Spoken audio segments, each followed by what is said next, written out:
Hi, Rich. How are you? All right. I understand years ago, I recall, Okay. in high school, you used to be a warlock. Uh-huh. And you used to disappear on us all the time. I know. Well, there's certain class I just didn't like. You know how I did that? I'd like to see that. Years, you still have it in you. Ah, wild. Can you come back, Joe? Champagne. Care for a glass? Wow, that's great. Great, thank you. Okay. You still got it in you, I Joe. still got it in me. Great. Cut. Hi, Joe. Hi, Rich. How you doing? All right, it's been a long time. It has been. Yeah. Did you have a nice birthday? Oh, great. Gee, I thought we should have had a little birthday party for you, but maybe we could do something today. Oh, sure. So, hey, I was thinking about But you didn't remember mine, so it's okay.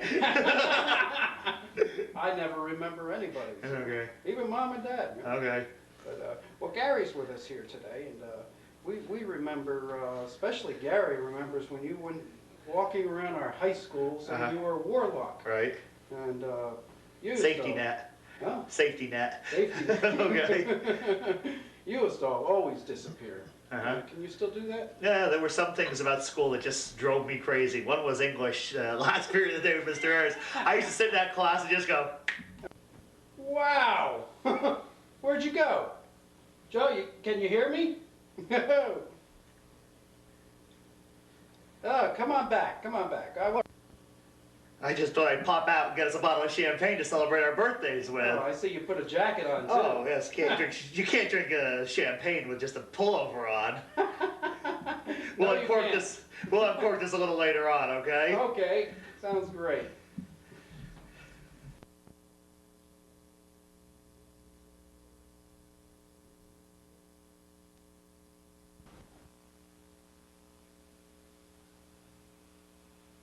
Okay, it's the day after Christmas, 1985. I thought to get together with a couple of friends and talk about some of the old stories. There have been Aesop fables, I wonder where I got that from, Alfred Hitchcock short stories. Now we have the Zach Tremper Lutheran stories about our youth. We're going to start in high school and tell a few stories about what went on in our life. Some of them you're not going to believe. We're not changing any names to protect anybody. So we're setting ourselves up for a nice libel suit. Exactly. But we're willing to live with it. I mean, if I Love Lucy would do it in when she wrote her book, I think anybody will. Okay, now I'm going to introduce the other storytellers. We'll start here on the left with Gary Tremper. Say hello, Gary. Hello, Gary. Okay, and Richard Zach. Howdy. Okay. That's a dumb joke. These two are going to be serious here. these two are going to be the main storytellers today, as they are the best the best storytellers that I know. Don't give it all away. So we'll be back after this break.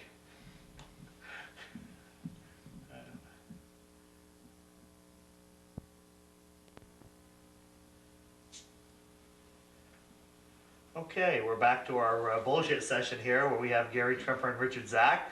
I hope you all enjoyed that commercial from Pot de Soie. Pot de Soie, which comes in several flavors, flounder, tuna, and for the Christmas season, bacala, for all those Italian girls out there. Okay, keep buying Pot de Soie, keeps paying my salary. Okay, let's start by talking to Gary and about some of his earliest memories of when we met. As I remember it, we met at the height of the 1968 presidential campaign. Well, you see, the thing to remember is, in the beginning, there was Sutterly. Ah, yes. Head to head. First period gym class. And we had this little man there who was sort of like Don Rickles on speed. He was teaching our gym class of 50 people. And Joe and I were both in there. That was such a primal experience. It was 8:15 in the morning, the smell of dirty socks. Going out there and doing calisthenics. So, within about a year, we got to know each other, and then sophomore year, we were in a certain English class, taught by a certain Mr. Campbell.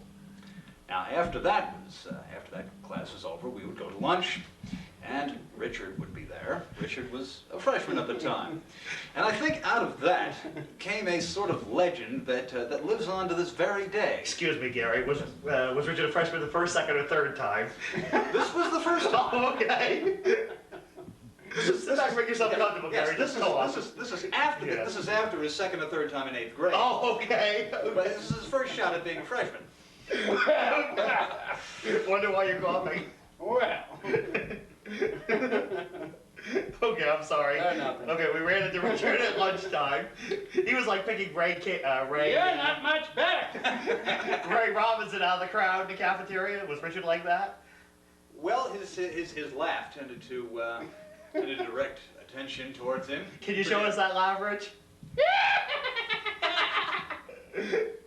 Nothing to show. Right? Okay. No, it's nothing out of the ordinary, really. Yes. But I think out of that we had this tight little group. Now, although I lived in Mendham, and although I wasn't really part of the church group, the religious orientation of working at the Chester Presbyterian Church with a certain Mr. Kelf, I had heard all of these stories, and for that I'll just have to refer to the real expert here, my friend Richard. Tell us something about Mr. Kelf. Well, Mr. Kelf. Well, I think you got to start off by telling us about how we first met Mr. Kelf. How we first met Mr. Kelf. How your mother how your mother introduced us to him, and we worked from that first day after the Christmas I brazier. think that was a bizarre meeting. Huh? What? Where? Who? Just Up to you. Well, Just sort of make a conversation. the bizarre thing was, it was a bazaar. Or was it a bazier? Christmas brazier. Christmas bazier. And we met Mr. Kelf, you know, scraggly looking old man, I'd say, and hunched over critter. Always breathing. I think I caught it from him. And always, you know, his hands in his pockets, jingling the. Oh, jeez, I have the jingle is there. Easy. And Mr. Kelf was there. Yeah, there we go, Gary. Thank you. And Mr. Kelf was there, and we were helping the ladies' auxiliary. I think that's what it was. Well, whatever the heck it was. And afterwards, it was a sewing there was a lot circle. of, yeah, cleaning up to do, of course. And of course, Joe and I, my mother, Muriel, Muriel's pushed that. us right into it and said, "Oh, why don't you help Mr. Kelf? Stay here and help Mr. Kelf set up for Sunday school." Well, that's a chore. And of course, it was impossible for Mr. Kelf to do it by himself. But we helped Mr. Kelf, and he was grateful, and he slipped us each a buck. We were suckered in then. Yeah, we were suckered in. Yeah, Never made that much money ever again, though, did you? Yep. Not until Mr. Kelf was Yeah. over. That's right. At least his regime. Exactly. It was after that Rich and I started going up to church on Saturdays to help Mr. Kelf set up the Sunday school and clean the sanctuary. Plotting our takeover. Exactly, plotting our takeover. Here we were 14 years old, 14 and a half years old. We had sort of part-time jobs and a place to hang out and get away from our families, which we needed at that time in our life. We would go in, and Mr. Kelf would be there sitting in the office every Saturday morning, smoking away, waiting for Richard and I to come in. Doing his normal routine. Exactly. Waiting for us to work. Exactly. The one thing to remember is that I was always there on time, Richard was always late, and things never change. I think at this point, I'd like to have Gary give you a little description of what Mr. Kelf might look like to give you a mental picture of him. I think Gary could probably do a good job of describing him. I only saw him a couple of times, but Was one at the funeral parlor? no, No? none of us made it to that. Okay. I'm going to have to sort of do the portrait of Dorian Gray Okay. in really fast motion here.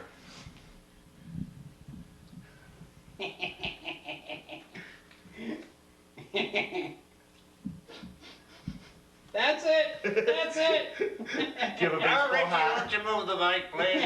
Of course, grayer hair. And a baseball hat. And a baseball hat. Yes. And always. red ball sneakers. Oh, yeah. they're just it.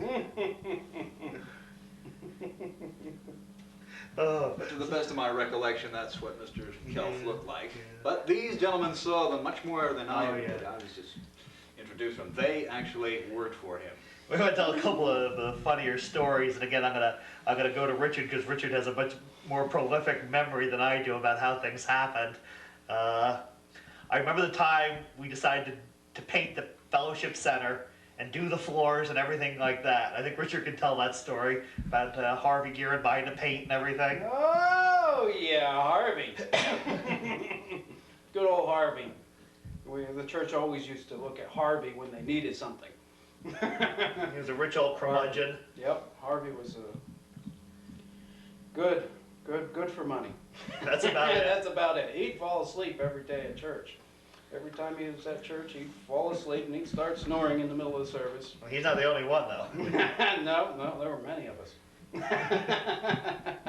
Of course, Bob's sermons were so boring. We'll get back to that. Tell us about Harvey and the paint. And all Okay, the so we got some paint, and you know, of course, you gotta, when you paint something that big and with that many different people, you're gonna get splatters all over the floor. And so we had to rent a machine and sand down the floors and refinish it. And Mr. Kelf went out, and I don't know how he got elected to buy this stuff, but he did. And he bought some of this finish. It was a new type of floor finishing, and it was supposed to hold up to anything. Was it Varathane or something like Yeah, that? something like that. Varathane or Polyglyco. whatever it was smelly. Well, everything's smelly, but this lingered. It was a little bit like 267 Main Street. I think it lingered until it all peeled up. Yeah. Anyway, I remember when we put it on the floor, Richard at 14 and a half said, Mr. Kelp, this isn't good.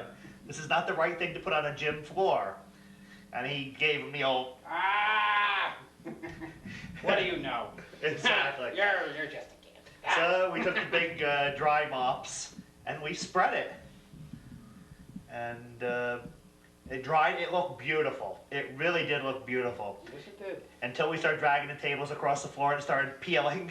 Till people started walking on it and it was chipping up just from people walking on it. You saw paths where people walked through. And we go back to Mr. Kelf. Mr. Kelf, you know, we did the wrong thing. He said, well, the session's the one that made me do it. It took years, well, literally, even after Richard and I took over, it took a year for us to get around to doing anything about it. And then we finally did it right, but that floor looked like hell for a year. Yes, it did. I want Richard to tell stories about Mr. Kelf's car. Oh, the gray bomb. Yes. He had a gray Chevy Impala, wasn't it? Yeah. An old. 63, 64? 60, yeah, oh Christ, I think it was a 62. 62? Yeah, very This old. is like 1970 very we're old. talking. Yeah. So he used to park in between the church and the Fellowship Center, which is a tight spot for Car and a half. such a perfect driver like Mr. Cal to fit in there. And oh, let's see, which story shall I tell first? About Like, turning around in an empty parking lot? yeah. I think that's the first one with Yeah. Peggy Dawes, yes. She used to be a member of the church, used to be. And Taught in the nursery. she taught in the nursery, and she was there one Sunday late, cleaning up, you know, after Mr. Kelf. And she was parked way over on the other side of the parking lot. This is a huge parking lot. And Mr. Kelf had to go home, so he got in his car and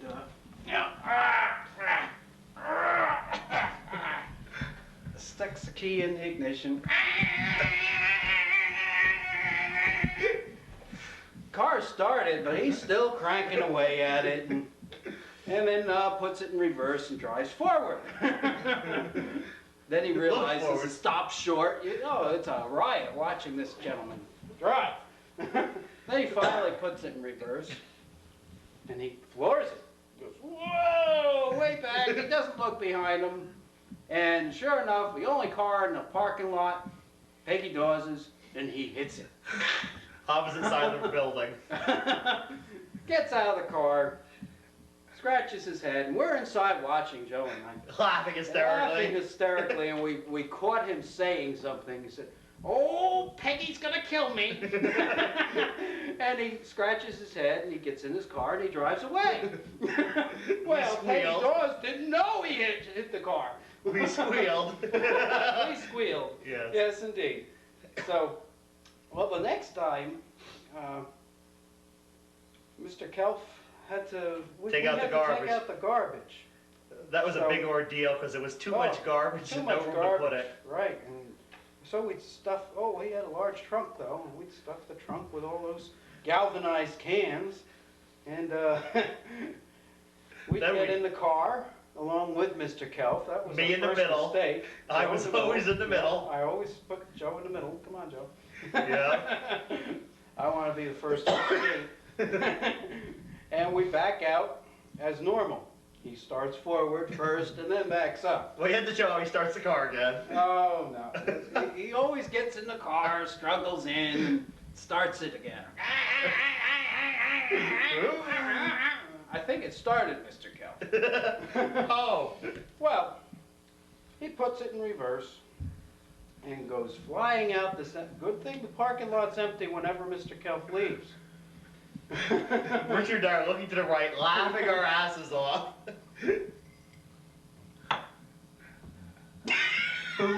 What?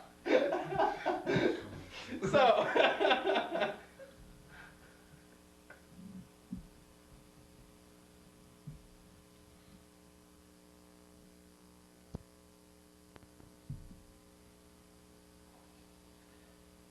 Welcome back after that unexpected commercial.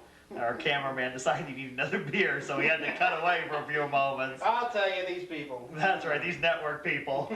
They're vice presidents and their cameramen together. How do you deal with them? I don't know. There's no dealing with them. That's right. I want to get back to our story that Rich was telling us about Mr. Kelp taking the garbage out, which is among the classic stories. So, we just backed And into we the got parking lot. cut in the middle of a classic. Really That's should right. have stopped at that point. It's a classic story. Exactly. To keep the audience involved. It's like fractured fairy tales. Okay. Oh, now where was I? He just backed out and we're looking to the Oh, right, yes. laughing Right, hysterically. we're kind of, we're not laughing out loud, we're just laughing. It was hard. And we finally pull up to the street, Main Street, Chester. That Church Street and Main Street. Yep. And we stop abruptly, as usual. And Didn't you get out to Mr. make sure the Kelp- cans were still in the car? Oh, that comes, yeah. And Mr. Kelf looks both ways. There's nothing coming. And he's looking both ways, and there's still nothing coming. And finally, here comes a car. And he guns it. Ah, he's out in that road. And he took a sharp left-hand turn, and the cans go flying out the trunk. Well, Mr. Kelf stops in the middle of the road. The car screeches around us, beeping his horn. Ah! Giving us the finger, of course. I would, wouldn't you? Yes, you know FOP? me. I'd do it for less than that. I get the figure for less than that. So he turns and looks at Joe and I and says, Richie, why don't you check, go pick up those cans for me. So we go out and Joe and I pack the garbage cans again because they're all over the street. We're laughing hysterically. Really. And we finally get them all in the trunk and we get up to the Bob Massaroni's man's and he pulls in the driveway again, cutting off a car. This time, unfortunately, he wouldn't deliver his own garbage. We had to take it out of the trunk. He, go ahead, back to Rich. So we took all the garbage cans out of the trunk and set them at the street, and Joe starts walking up the grass towards the fellowship hall, and Mr. Kelf is standing there looking, scratching his head. What's the matter, Joe? Don't you like the scare ride? Is that steroids, Mr. Kel? Or steroids? So I got back in the car and we drove back over. I'm watching. We're just looking out the window, laughing hysterically. It was awful. Thank God it was only one load. Wasn't there an incident about a bicycle? Oh yes. That's- We have many that's the stories about his car. There are many, many stories about that car. The next one, one. Rich We'll will get to tell the you. song. Yeah, we'll tell that. Songs. We'll end up this segment with that. But go ahead. Well, one day, unfortunately, Joe and I needed a ride home. And being as we were lazy, we didn't want to walk, so. And so Mr. Kelf offers to take us home. So, oh, okay, unknowing that, he drove like this all the time. Yeah. Well, now this convinced us after this, that if If you want to live, you don't drive in a car that Mr. Kelf is driving. So, we do the same routine, only this time Joe goes. No, we have to do that. We finish up, we lock up everything, right? We lock Oh, up yeah, the doors. yeah, we locked up the doors and we go past Mr. Kelf's trunk of the car, and in the back of the, not in the trunk, but on the ground is one of the Massaroni's kids' bike. Joe looked at it. I get in the middle. Gets Who's in the car. Massaroni?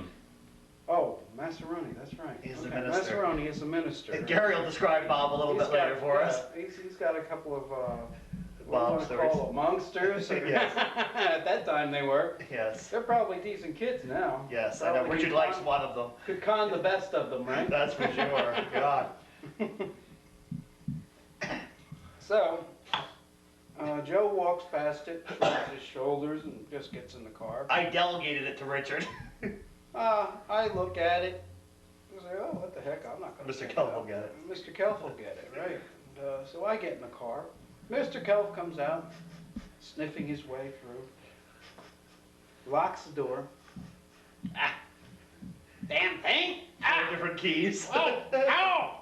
Ah, there! Okay. And he's all frustrated from just locking the door. And he turns and he sees the bike, scratches his head, and gets in the car. No!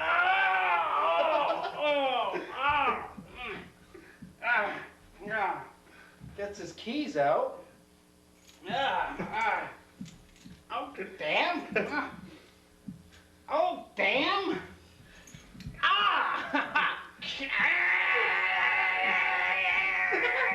Mr. Kelf, I think And the it's car's running, and he turns the key again. Who knows? Who knows what goes on in the mind of that? Again, Richard and I old looked, man. Richard and I looked right a lot when we were in that car. We couldn't look at him. Never look him in the eyes. Never. Nope. Anyway, he warms the car up for a minute or two. Oh, yeah, a second or two. And again, he pops it in reverse and goes forward. Whoops, wrong gear. It's a daily routine. Puts it in reverse and drives out and hits a bike. Well, we knew what it was. We're hysterics.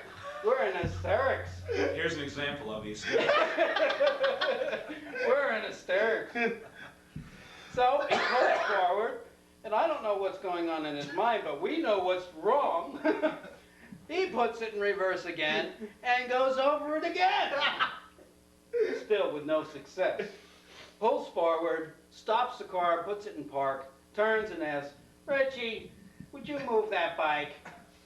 Well, he knew the damn bike was there. I guess he thought it was there when he pulled in, so he could go out when it's there. So I go pick it up, and it's mangled. This bike is unrepairable. I mean, it's bent like a pretzel. I show it to Bob. He's still in the car, of course. He can't get out, Mr. Kelf. And he says, oh my God, Bob's gonna kill me. That's Bob Massaroni. It was his kid's bike. Put it over there, I'll get it fixed in the morning. Well, you're gonna fix everything in the morning, Mr. Kelf. He is the original writer of the song from Annie. Tomorrow. I'll do it tomorrow. Tomorrow. You know, why do something today when you can put it off until tomorrow? That's right. So tomorrow comes and you put it off until the next day. So that's Mr. Kelf's ruling. And Well, Bob made him pay to buy that kid a new yes. bike. He didn't care that he did it by mistake, and the kid left it right behind the tires. He made him buy it for a new bike. Yep. Oh, the Massaroni kids love Bob Kelf. That's for sure. They got a lot of new stuff because Yeah, he was always breaking things of theirs. we have one more classic story about Mr. Kelf and his car, and that has to do with him taking. Oh, I'm sorry, that's the tail end of this story. Oh, Yes. back to the story. Hello. After we moved the bike, Right. After we moved the bike, and we're laughing to the right. we go out to Church Street and get to Main Street and stop. Abruptly there. He's a very abrupt driver. We're waiting for traffic to come along so he can go out and cut them off. And that's exactly what he did, isn't it? Uh-huh. So, we're out in traffic again. Here's this guy on our tail honking the horn. FOP. Damn FOP. And we go down. He's going to take me home first. So we're going down 206. And that's down by my road, which is Furnace Road at that time. It was a 3-lane highway. 2 lanes coming up against us, and we were going down the single lane. And there's a double yellow line, of course. Of course. Normal for Right. New Jersey. Yes. And so we're going down. I'm saying, Mr. Kelf, it's coming up here on the left. It's this road. Well, at that point, he says, oh, okay. And Richie. he starts turning, and he's crossed the double yellow line already. And here's this traffic coming at us, and you should see the expressions on those people's face. You see the cars jetting down with them jamming on the brakes. Could you give us some facial They're expressions? swerving, Might- like, you know, "Ah!" Here's this idiot, this asshole old man, FOP, fucking old person, and we're in the car with this jackass. And what are we doing? We're laughing our asses off. And Mr. Kelp is going, what are these people doing in my lane? This is Mr. Kelp, I think you're in their lane. Oh, that's what the double yellow line's for. I don't know. He must have thought that was for motorcycles. They faded over. So, we faded back and finally Made a successful left making turn. a successful left-hand turn. Well, we get to my driveway and he pulls in calmly. Unbelievable. Well, I get out of the car. I wish Joe good luck. And he attempts to back out of the drive to turn around. Now, this isn't a busy road, but it just so happened that there were some cars coming. Of course, he waited for them. And then backed out and started turning around. Well, he hit a tree. He goes forward, hits my mailbox, hits another tree, and comes forward and hits a rock, hits the tree again, and finally gets going. He was getting upset because there was traffic there. Help you. Was it? Hi. Yes, he is. Sure.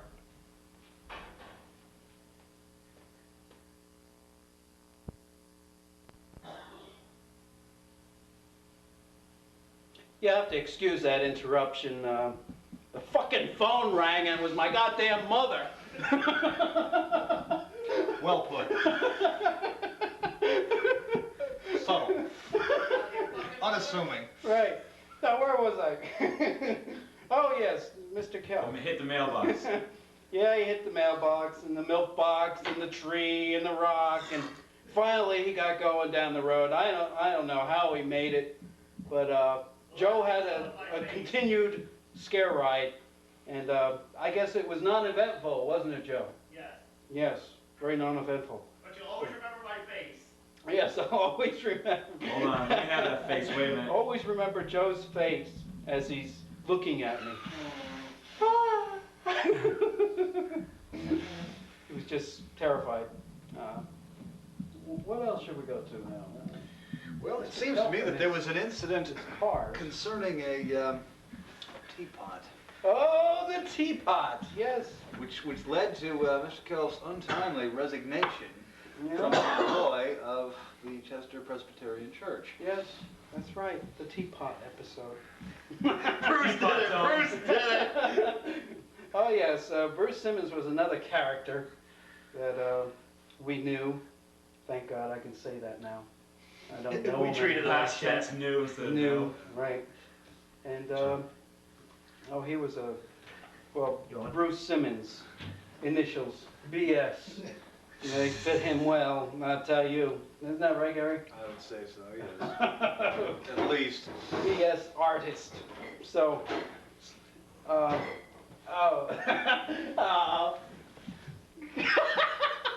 Don't get sickening. What's he doing? Getting close. Massage Right, my yeah. thighs. Good idea you had for a while there, Tom, but you don't like it. So, He's harmless, Gary, don't worry about it. what were we talking? Oh, yes. He's always thought Yeah. he was impotent. He always thought he was impotent. Or is that important? Impotent? If you're black, Important. he was in Which tow. episode should we talk about? The teapot. The teapot or um, You stole my the cigarette. keys or... I know, we got them all, just, Oh, there's so no many. order is Yeah, necessary. Well, I don't want to fire the poor man Chronological. before. All right, before well, that'll we be the last finish. episode. No. No, his death. Oh. Well, what about Bruce's whole dealing with us at the church? Why did Mr. Kelp like him, Richard? There's a story about cigarettes, I believe. Ah, yes. Yes.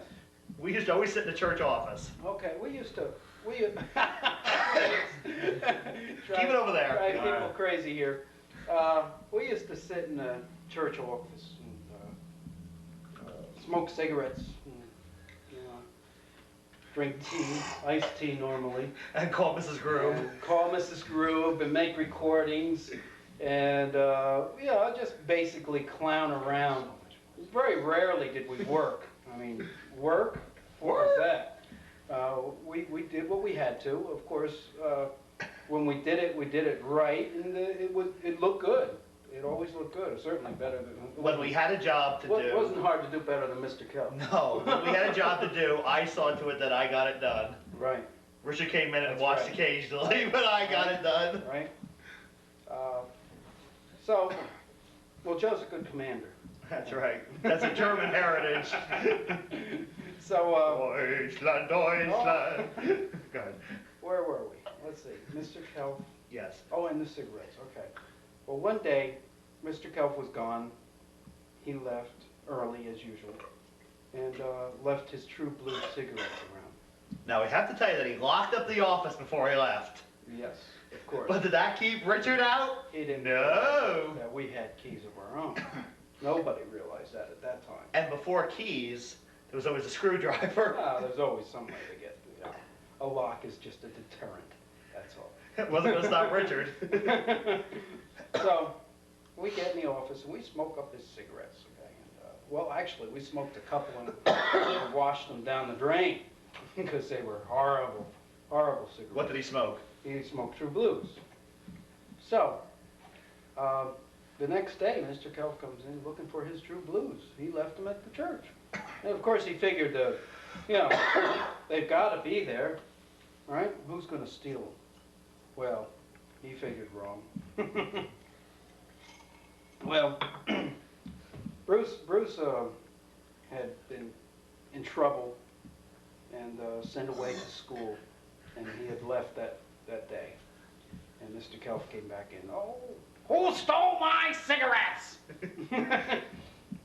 And of course Joe was there. Says, oh, I don't know, Mr. Kelp. I don't smoke. Oh, wait till that Richard gets in here. Yeah, I get in, and Mr. Kelp goes, who stole my cigarettes? I didn't do it, Mr. Kelp. Bruce did it. Bruce did it. We chanted together. Bruce did it. Bruce did it. So, okay, Mr. Kelp always remembered that. What little memory he had, he Yep. remembered it. He'd always remember about his cigarettes. Where did my cigarettes go? There were like 4 in the pack, if I remember right. Yeah, there weren't many left. And those are the days when cigarettes were 60 cents a pack, right? Oh, jeez, I think there were 45. 45. Okay. That's right, $3.87 a carton when I worked at the AMP. So, $3.87 a carton. So, we, let's see, where were we? Oh, yes. So, Time goes by. time goes by, and Bruce decides to come back home. No, I'm at my brother's house right now. And we go and tell him the story about the cigarettes as soon as he got here. If he wants to call, you want And he the number? says, oh, In case he okay. wants to call. Well, one day Mr. Kelp was there, and so was Bruce. Couldn't avoid that. We tried to hide Bruce, didn't we? I don't know why, but we did. Oh, yeah. And That's 6 finally, months later. we couldn't. Yes, this was 6 months later. And finally, we couldn't hide him anymore. And all of a sudden, we hear this jingling behind us. Little sound Yeah, effects. just a little, Little jingling behind us. Kelp coming. Mr. Kelp's coming. So the only way he could come at his age. So, Joe and I duck into the office and shut the door behind us. And there Slam. Bruce is stuck out there. And Mr. Kelp said. Mr. Kelp says, You stole my cigarettes! And Bruce goes, No, I didn't, Mr. Gelb. Honest, I did not. I know damn well you stole my cigarettes. If you can't keep your goddamn fucking hands off my... "No, this is Mr. Gelb's words in a church." If you can't keep your goddamn fucking hands off of things around here, you can stay the hell out of here. Well, we're in the office and we're laughing hysterically. And finally, he's all through reaming Bruce's ass. And he comes walking over to us and looks in the office and says, You two are much better. "Yeah." So we Well, slammed the Bruce office comes to the door. office and we slam the office door. We're in there cackling. We're laughing our asses We're off. laughing so hard. 15 years old. Now the door is a sliding glass door and it's got tinted glass, smoked glass. Smoked glass. Okay? And we saw this shadow of Mr. Kelf coming up The along baseball hat brim. this bright baseball hat, you can't mistake it. And Joe goes over to the window and he goes, "Bah, bah, bah, bah, we see you, old man!" And the man, he jumped like crazy. Never did say anything. No, about he that. never did follow up on that. He didn't come back and say, Joe, I'm mad at you. Richard, I'm mad at you. The next time we came to work, it was just like it always was. But that was one of our funnier stories. That was one of the few times that Bruce really didn't do something that we blamed him on. And Bruce had no idea that what was happening. I think you ought to describe the modern conveniences which were either legally or illegally installed into your so-called office at the Oh. Presbyterian Church. I think Richard can go into detail about this. Oh, Yeah. the same year as the Bazaar, we started an empire. Explain about the bazaar first. We the bazaar. What was that? Oh, the fair. I'm sorry. I'm sorry. Church fair, sure. The auction. Every year the church has a fair and an auction, and of course the smorgasbord, where Yes. we get, Good food. That's where we got this. Yes. Started all back then. I was born with this, but I got this.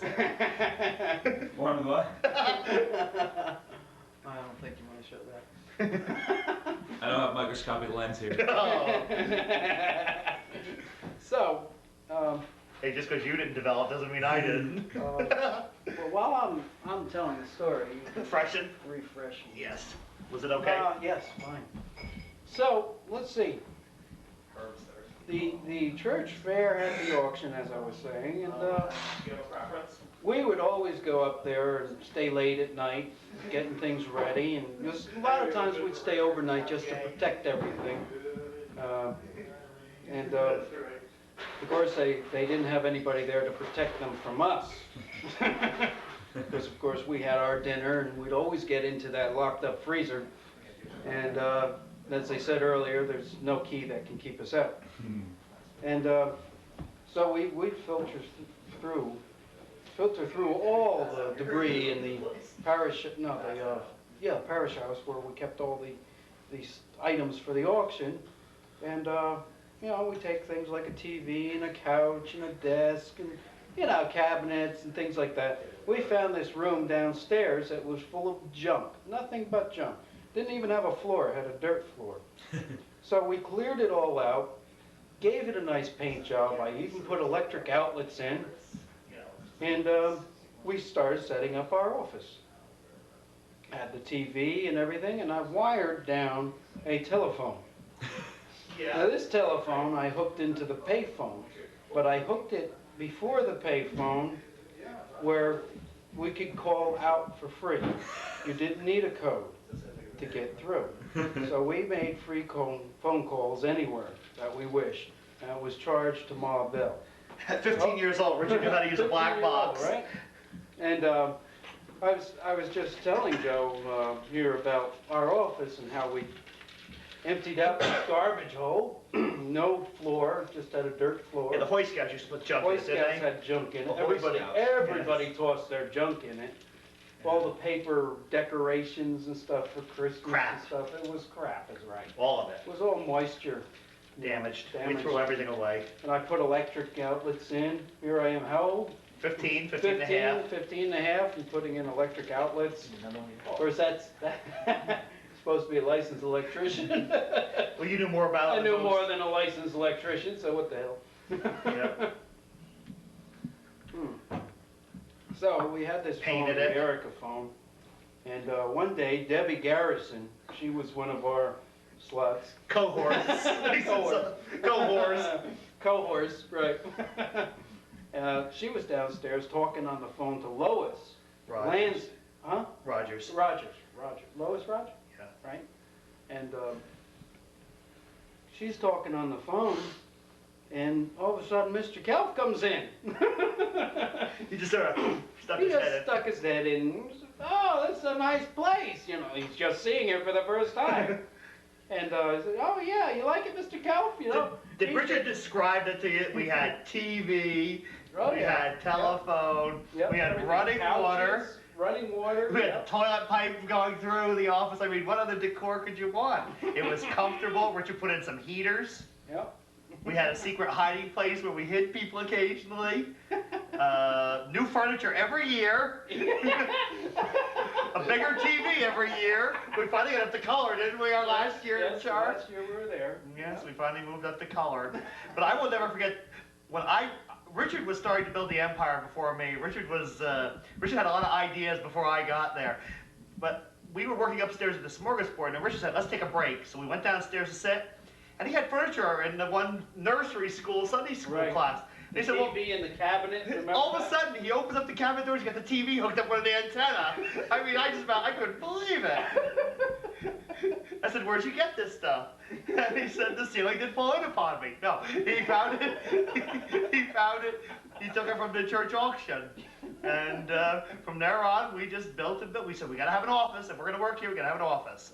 So we had Built our empire. yeah, I mean, we had the nicest office in the place, even though we had dirt floor. It was still a nice place. We had new rugs every year. It now has a concrete floor and Washing machines. toilets and a washing machine, and you know, they turned that into a regular washout. Yeah. Could you have parties there? Oh, no, Oh, what was parties.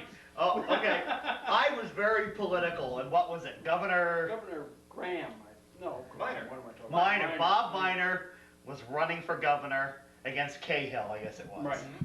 And I was supporting Bob Minor, and we were telling Mr. Kelf that if Bob Minor won, we were going to have a party. So Mr. Kelf immediately interpreted that we were going to have a party at the church. And he said, zoom over to Richard. No parties! But Mr. Kelf, we're all I don't care! There will be no parties But here! if we win the race, I don't care! I don't want to hear it! No parties! Okay, with that we just said, fuck you, old man, and did what we wanted anyway. Some of our best times, and we'll get back to some of the other things we did, was during the summertime when it was hot. We used to invite people in, and we had these water distinguishers that we used to play with. And Richard knew how to repressurize them, and they only used regular water.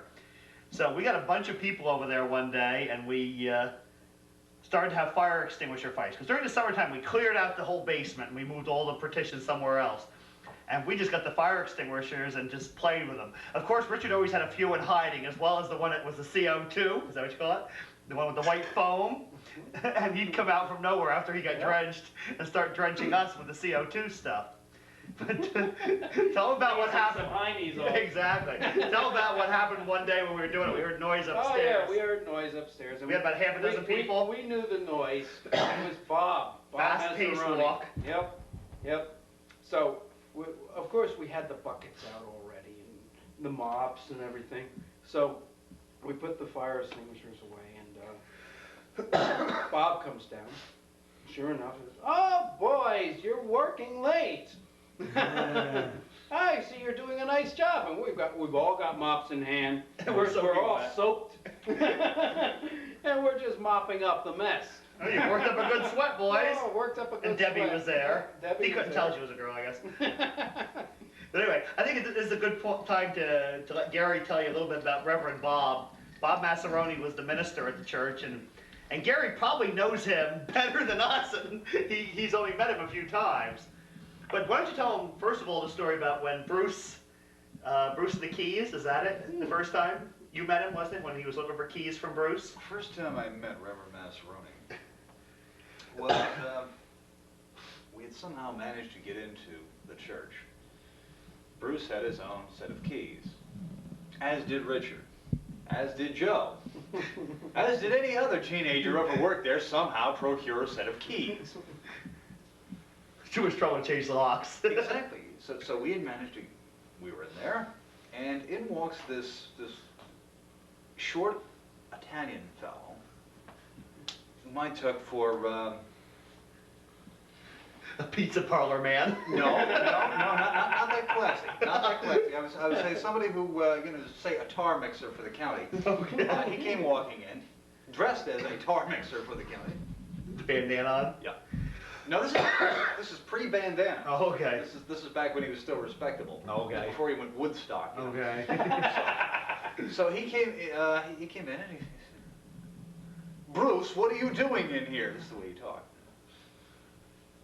Bruce, pulls out a set of keys. "You're not supposed to have them."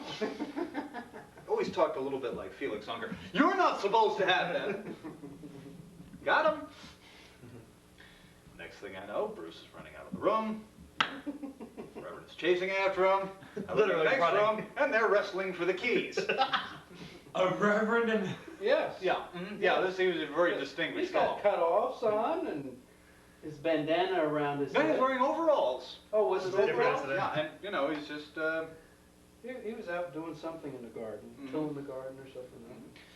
So we got to know him. That was a very informal type of fellow. These gentlemen here used to read his sermons ahead of time. They found his sermons in his office. They would mark out the points, where he had included some little joke, so they knew it was coming. Oh, we always just put pause for laughter in them. It was easy to find. Okay. Yeah, that's how it was done. And they would sit in the balcony, and just before he would get the How laugh vain. line, He was very vain. they'd start laughing before he cracked the joke. And he'd pause, right? always did one of these, you see. Despite the fact he could, he tried to, despite the fact he looked very informal most of the time, he always tried to be very formal. So, he was always doing, like this with the glasses. And he was very modern type of, very modern type. He was very liberal for a Presbyterian minister. Oh yes, very definitely. He might have been a better Episcopalian or something like yeah, that. see, he was. I think he just sort of went saw it in the head. He read something like the Gospel according to Peanuts, and that just drove him off the deep end at some point there. And Give us an example of his sermon. well, he had this. He went through a phase at one point where he was taking all of his sermons from lyrics from popular songs. And we were saying to ourselves, where is all of this going to end? It's the early 70s, where's Simon and Garfunkel? What would it be the next? The Beatles, Joan Baez. You never knew. Where is all this going to end? So I just picture him one morning, just getting up there one fine morning. Friends, I have a beautiful message for you here today. Zoom. No, it does not come from the Bible. They seldom do these days. But this is a song for our time. Chickaboom, chickaboom. Don't you just love it? This, I think, expresses a powerful message for our day and age. Something that we in our community should know about.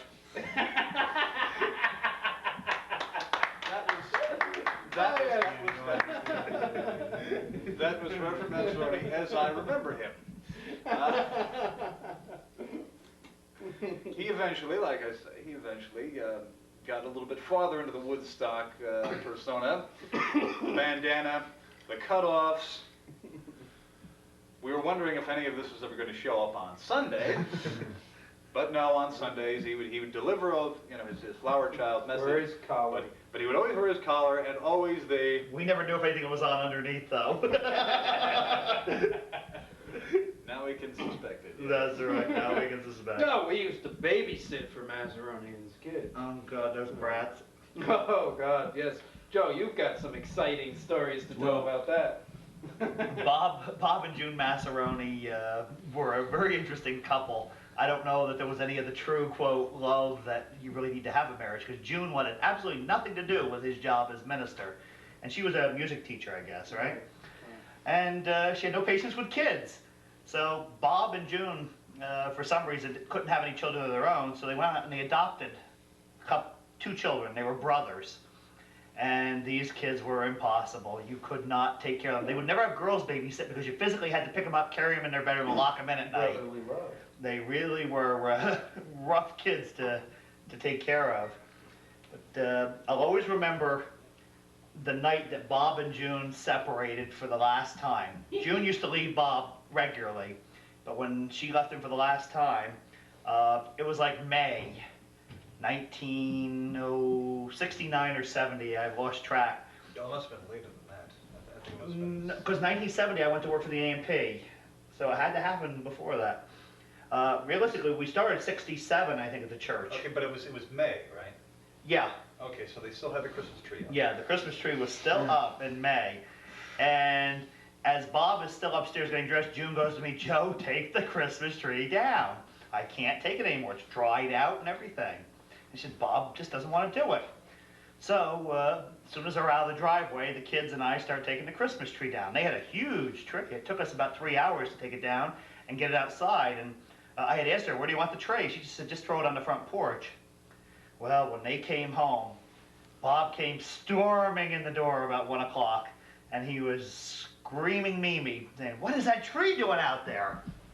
And I said, well, June had told me to, your wife told me to take it down and get rid of it. And he had fire in his eyes, and he took me home that night, and he was another driver, only worse than Mr. Kelp because he went fast. He backed out on the main street, and he peeled out all the way up the North Road to drop me off. And the next weekend, when I got to the church, found that June was gone, and she never came back. That was the final time when I got separated. But they were an unusual couple. Like I say, she wanted nothing to do with what went on in the church. The house was an interesting one. Richard and I helped redecorate it once. We painted almost every room in it, which was quite a job. He did that just before he was about to get remarried, I think. Wasn't that right, Rich? Well, anyway, he's That's in the right, he got remarried. That's where I'm mistaken. he got remarried to a woman who was on barbiturates and you name Wasn't that a it. scandal in town for the minister to get divorced and Well, remarried and divorced? It was in many ways because the conservative population of the church went to the church hierarchy known as the synod and wanted to have him defrocked.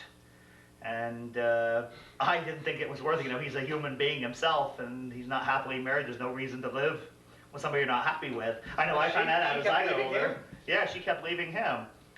So it was the best thing to have happen. But that house, I always remember again, because of Richard's ability to get into places that he shouldn't, he had a set of keys to the house. And whenever Bob and June, or Bob when he was by himself, went away, Richard went over and raided the freezer. And we had food in our office for whenever we wanted it. We had roast beefs. If Bob had 2 roast beefs, by the time Richard finished, it was 1 roast beef. If he had 2 pounds of bacon, there was only 1 pound of bacon. And Richard just expropriated anything he needed. I don't know that Bob really minded because he was on a food allowance as part of his salary.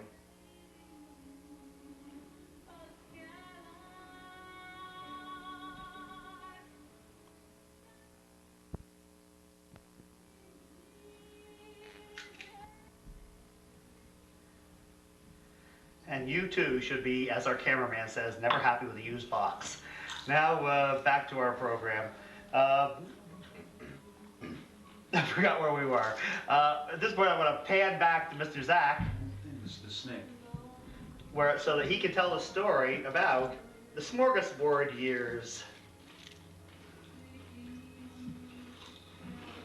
Always eating. Oh, I'm on camera. Hi there, television land. What do you want to talk about? Smorgasbord, Mr. Cal. Snake. Snake? Breaking into the truck. Flinsky? Flisky. Snake. Oh, the snake. Right, snake. The smorgasbord. When Richard wants to be a pain, he has no trouble. I'm pins and needling it all over this afternoon. We didn't tell about, oh yeah, well that's, yeah, okay. All right, so you realize that we have the smorgasbord and all that garbage. We used Garbage, yes. Still have it. We used to stay overnight and protect everything but who was watching us? and raid the icebox. Literally, they put a chain and padlock on the truck outside. We used to We'd use for always get refrigerator. it. Well, of Richard course. used to pick it. I'd pick at anything. He's a If there were non-union good man. cause. So, Would you put the pages over here? hey! Tell the story, then you can have your food back. Pavlovian experiment. No, I don't want. No, I don't want the dish then. Come on, Rich. Okay. I was I'm the smart one, and it's and you see, Fucked like Hogan's goat, which is another story.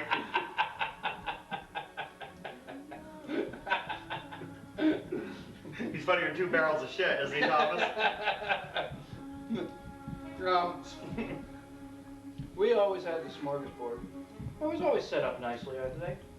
Wouldn't you say? For the cheap shit we had at church, yeah. Sure. So, we had the smorgasbord table set up outside the kitchen doorway and pass-through window. And one day during the smorgasbord, one year, the toilet bowl got stuffed up in the men's bathroom. Now, we had always had problem with number 2 bowl in the men's room. It was a typical problem. Yep, One good load and it was all over. that's it. You know, you'd think that maybe June Hines went in there. So, June Hines is another story. At any rate, the smorgasbord is going on, and the blog appears. Mr. Kelf Richard and I immediately hide. gets the call. Yes, because we didn't want to do it. You know, it's a shitty job. Somebody has to do it. Oh, boo. Oh. So, Mr. Kelf got called in. He takes the snake From his out new of the closet. His new closet. New closet, yes. Which is right by the kitchen door in Fellowship Center. And he comes out with the snake. The snake is all neatly reeled up. He goes into the toilet, makes all kinds of noise. You hear it outside. People are eating out in the hallway. Hmm? Remember, people are eating out. Oh yeah, people are eating 200 outside people there. eating dinner. Yeah. And here's this noise.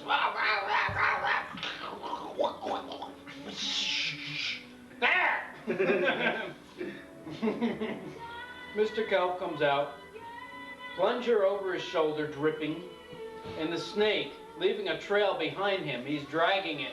And he walks through the smorgasbord, and behind the serving table, Where 200 people immediately begin to throw up. and puts the stuff away. That was a snake handling a snake. That's right.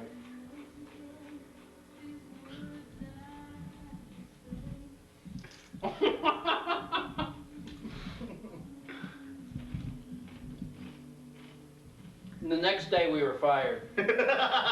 Not us. I guess we're finally to the point where you can tell the story about Mr. Kelf quitting. Give a little bit of background on Okay, that. well, Richard and I had decided to establish an empire, and the kinds of things we did to sabotage Mr. Kelf's little bit of work that we did for him. Mr. Kelf used to leave about 12:30, 1 o'clock, and we would stay till 5, 6, 7 o'clock at night and cook dinner and just hang out at the church. Well, we knew there were certain things that each of the department Sunday school people hated. So we took it upon ourselves to make sure we left cigarette butts all over the floor, so Mrs. Lamal would get upset, and that we wrote all over the blackboards downstairs so that Mrs. Curly Whirly would get all upset. That's what we did. So that one Sunday morning particularly, I come in and Mr. Kelp is sitting in the office, and all of a sudden Mrs. Lamal comes in, and I'm gonna turn the story over to Rich at this point. me, you were there. Yeah, I know it's there, but you tell it better. Gary probably even tells it better. Gary would tell. Gary will tell the final days of Mr. Kelp. The final day, the last hour. This story was related to me by people who have apparently forgotten what happened. But this is the way I remember hearing it. We're the older ones, our minds are going first. Absolutely. Joe, Richard, and was Bruce in on this? Mm-mm. Oh, okay. These He two, was in reform school at the time. these two individuals brought the final downfall of Mr. Kelf. Well, wasn't that the kettle day? Exactly, the teapot. Sure it was. The kettle. That was the kettle day. What they did was they went into the church kitchen and put on a kettle of water. This was the day before. This is a Saturday. 2 o'clock. Now, Richard's brother, Who's Bob, crawling in front of the TV? came by and said, why don't we go to the football game? For some reason, they decided to go. Why? We'll never know. And left the kettle on the fire Well, we forgot about it. overnight. A gas stove. On a gas stove, that's right. Gas turned up, fire on, overnight. The next morning, Mr. Kelf came in, opened up the door, smoke pours out. Moon's out early tonight. Half moon. Don't. I always want to give it. Anyway. Mr. Kelf walked into the church, began sniffing around, smoke all over the place, walked past the kettle, which was on fire. Walked into the parish house. Thinking it was on fire. There's smoke around here somewhere. Walked back through the kitchen, past the kettle, out in the fellowship center. There's smoke around here. Walks back into the kitchen, walks all the way around the kitchen, then sees the stove with the kettle on fire. Oh my God, he says. Grabs the kettle, burns his hands. Turns off the fire, grabs the kettle again, thinking that in a second and a half it could cool off. Burned his hands again. Picked it up with a towel, threw it into the sink, ran cold water on it. Teaming life. Glasses are all steamed up, walked away and... God damn it. Bruce had something to do with this. Of course. Bruce hasn't been around for months. He's in Where's reform Bruce? school. I think about that time, Bob Masseroni came in. He, I was there. you were there too, right? Bob Masseroni came in to get a drink of water, so apparently he was able to switch aside all of the steam, and somebody, one of you must have said, Mr. Kelf, Ms. Lamal is complaining. Me. Cigarette butts, chalk dust, and everything else. At which point, Mr. Kelf That does it. takes out his keys. Bob, get yourself a new boy. I quit. Stormed out of the church. Get closer to the keys. Okay. Okay. Went out to the car. Opened the door of the car. Got in.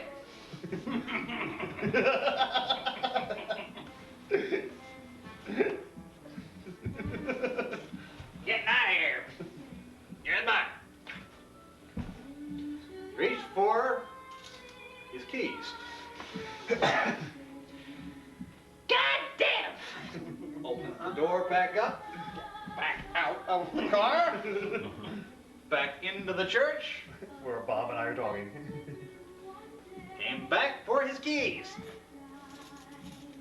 Goodbye. Get yourself a... Back out. Up into the car. Left.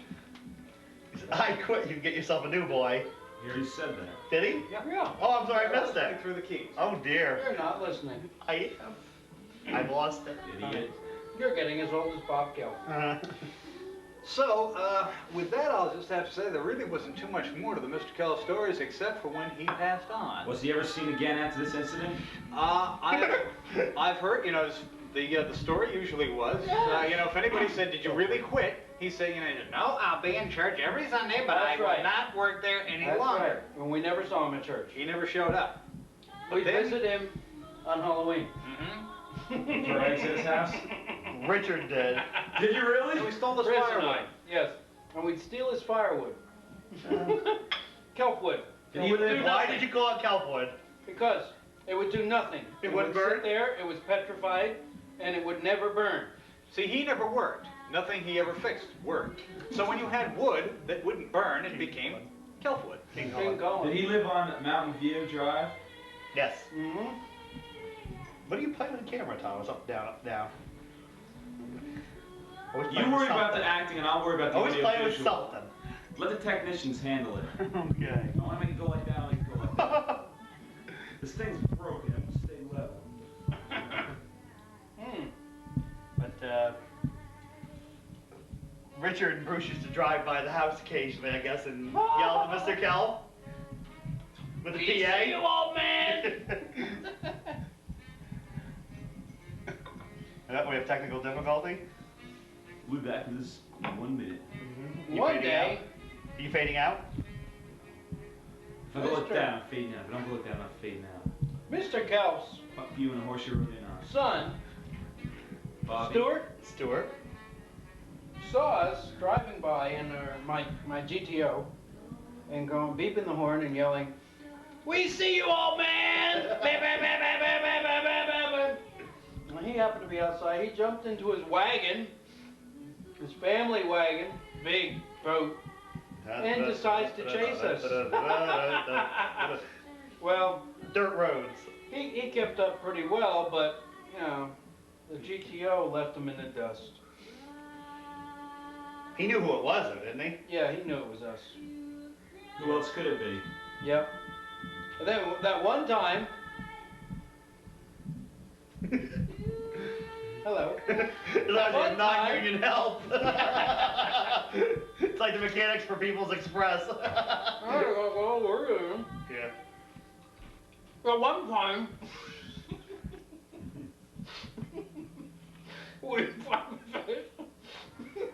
It's easy for you to say. we went there for Halloween. No, trick or treat. Yeah, Halloween. Same thing. Oh no, it was Christmas caroling. That's what it was. Yeah, we went there Christmas caroling, Is that Carolyn Groove? and saw Mr. Kelf, and he was at the door, and he recognized Bruce and I. Oh! Or was it caroling? I wasn't there. Maybe it was trick or treat. Anyway. Yeah, I think it was trick or treat. We went caroling and we hid. But trick or treat, we didn't hide. We took our masks off and said, "Oh, you!" I said, "Yeah, how are you, old man?" Poor Mr. Kelp. God rest his soul. Huh. He died, didn't he? Yes. Did you Yes, attend his that's right. funeral? Passed Did on. you attend the funeral? No? Why not? Did you? I didn't even know that he had died, actually. Sure you did. You told me about it. Right. How did we find out? Your mother from church or something? We didn't see it in the paper or anything. Bob Master and his kids. Right. Hello. How did you take the news? Bob Masseroni's kids came over, and Bruce and I were over in the Fellowship Center. This is after I left and you two had taken over the empire. Right. The first time that the Simzak Bruce. Corporation was together. Bruce ended up with the whole Simzak. and that's right, Simzak. Could be Zaxum. Yeah. Zaxum. Or Lucemzak. Yes, lose him, Zach. I would Sorry, from Poland. Right. So we were there, and Bob's little kid, I forget, Ronnie. No, who was the oldest? I don't know, you know Whatever. more than me. Right. Right? Came running in. Said, "Guess what? Mr. Kelf died," with the solemnest face he can get, you know. And we just looked at each other, looked back at him, looked at each other again. Started to laugh. I'm laughing. There was nothing else we could do. Did you send a sympathy card? No. But it seems that everybody we told got the same reaction. What was his approximate age when he passed from this good earth? He 80? 86, 86? wasn't it? I don't know, he was an old timer. I mean, when he was working, he should have never been working. He already retired from his real job? Yeah. Oh, yeah. King Well, Kong? he had a lot of jobs. That's where Richard's got to go now to tell you about. The horse in Canada or something? Oh, Is there yeah. something Oh, about he's that? been around. Yeah, he worked on the railroad. Where. I can tell you, I remember. This is Mr. Kelf now. Well, he wasn't eating. He was smoking a cigarette. And how would But I can't smoke a cigarette here. Mr. Kelp sound when he was smoking his cigarettes? Where'd you laugh? Coffee. That's why I discourage them from smoking. So, you just don't like the smell. It bothers me. At any rate, Mr. Kelp, let me tell you about the time I worked on the railroad. Canadian Now, back railroad. then, yes, it was a Canadian railroad, that's right. Back then, we didn't have any bulldozers or things like that. We had these big carts that did these jobs, and they were pulled by horses. And I was on the big grader. And I was up there, and, you know, and my horse, you know, was a black horse. And I nicknamed it Old Nigger. Why was that? It was an old black horse. Okay. So, I'm up there and I crack my whip and I go, "Yeah, nigger!" And this big black nigger comes up onto me and starts pounding on me. Didn't know where he came from. Well, luckily my boss was around. And he came and saved my life. That's another story. Yes. As soon as you said that, I remembered. So, the next day we were in the boss's office. And You're getting your ass he chewed. asked me, You're getting your ass chewed out. Yeah, he was chewing out my ass pretty much. I don't know why. Guess he liked it.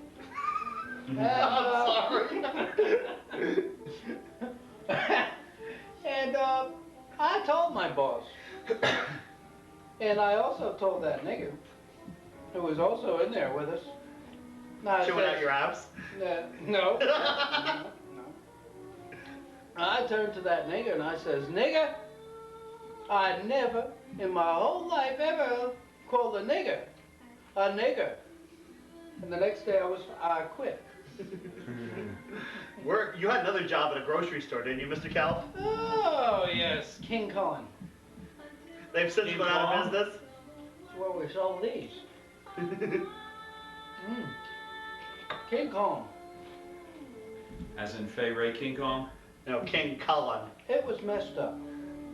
King Cullen still exists, you know. Oh, it does. I thought they went out of Long business. Island, there's King Cullens all over the place. They just disappeared far enough from Mr. King Cullens Cal. all over the place.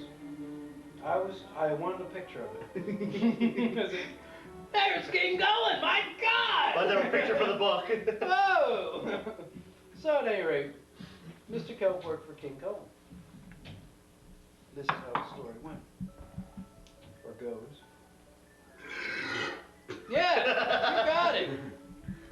Now, I used to work for King Cullen, and I straightened that company out. How'd you do that? Oh, it was a real mess. See, they didn't have any kind of water or anything.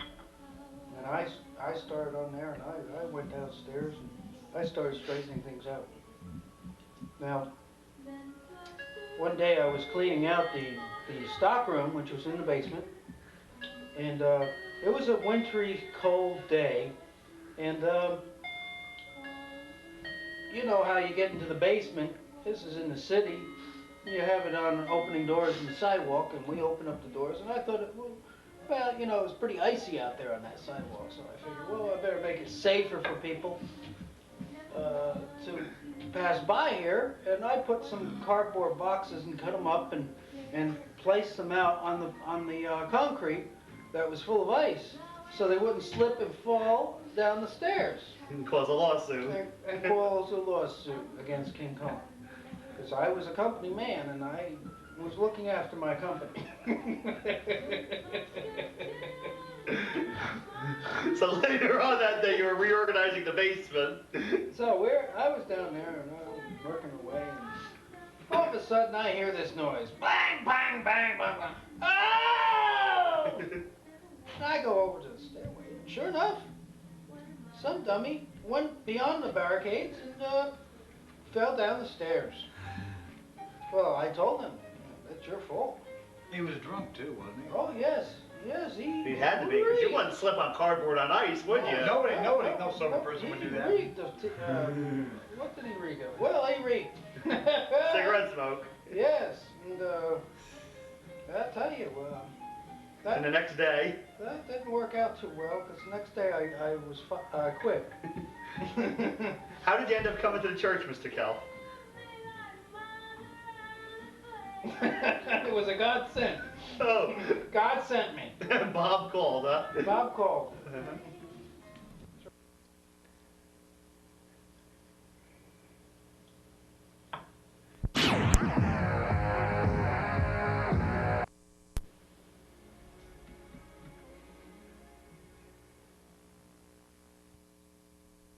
Mine there is. You guys zoom over to me. Okay, we're back for the final segment of this Stories of the Church in Our Younger Years.